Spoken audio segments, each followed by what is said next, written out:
Before we start, I would want you to hit that red subscribe button so you never miss out on any of our videos. Hey guys, what's up? Welcome back to Suzette Sosa.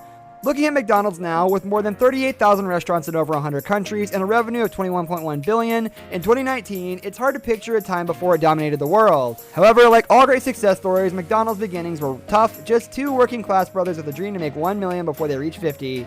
Here's a look at how McDonald's has transformed since its inception in the 1940s to present day. Number 1, Ray Kroc.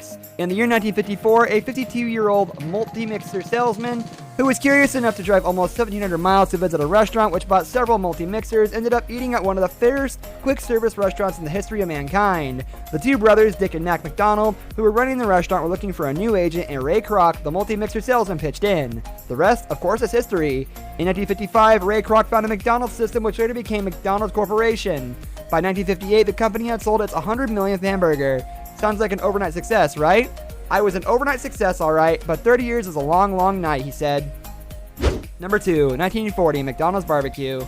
It all started when brothers Dick and Mac McDonald opened a drive-in called McDonald's BBQ on 14th and East Streets in San Bernardino, California in 1940. Nothing like the restaurants of today. Car hops delivered barbecue meat sandwiches and peanut butter and jelly sandwiches to customers' cars. However, the McDonald's brothers thought they could do better and in 1948 closed the restaurant and reinvented it to have a menu with only 9 items. Number 3, doing the deal. Ray cemented a deal to be the McDonald brothers' exclusive agent and started selling franchises. At the same time, he also opened the first duplicate of the McDonald brothers' California restaurant in Des Plaines, Illinois. Ray saw something big in the making and tried to convince the brothers that they should start thinking bigger also. A few years later, the three owned multiple restaurants. However, Ray was the one who wanted to build the eateries into a true empire. He recognized that it was the perfect time to introduce a chain like this, as automobile travel was becoming increasingly popular in the 1950s, and freeways were beginning to build up in a big way. There's a lot to absorb here. Number 4, 1955, the first official McDonald's. In 1954, a Chicagonian, Ray Kroc, visited the McDonald brothers and immediately saw its potential. He became their franchising agent, starting McDonald's System, Inc. The first of these new restaurants was 400 North Lee Street in Des Plaines, Illinois, near Chicago. The iconic building with golden arches was designed by Stanley Meston, and first day sales totaled $276.55. Number 5, furious feud over $2.2 million Takeover. But it wasn't long before someone else had his eye on their prize. In 1954, Ray Kroc was working as a traveling salesman selling multi-mix machines to restaurants when he noticed he was selling more to the McDonald brothers than any other customer. After watching the operation from the car park at San Bernardino, the ruthless businessman who once said, "If any of my competitors were drowning, I'd stick a hose in their mouth and turn on the water," sensed an opportunity and offered to help the brothers expand. 1963. By 1963, McDonald's had grown so much that its signs boasted information about 1 billion hamburgers sold. By this time, McDonald's just had hit its 500th restaurant mark, and it was uphill from there.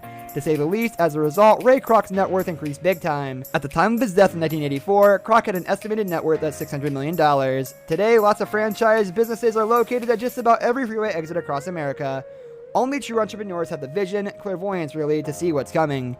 1968, the Big Mac. The famous Big Mac burger landed in 1968, developed by Jim DeLegatti, owner and operator of the Pittsburgh restaurant. The Big Mac is made with 2 beef patties, special sauce, iceberg lettuce, American cheese, pickles, and onions, served in a 3-part sesame seed bun. Today, the 508-calorie burger is still one of the company's best sellers, with roughly 28 sold globally per second. Family claimed brothers lost $200 million. McDonald's family members have since claimed Dick and Mac were been cheated out of the 0.5 cent per share in profits, which would have made them an estimated $200 million by 2012. As well as financial loss, the brothers were about to lose their place in fast food history.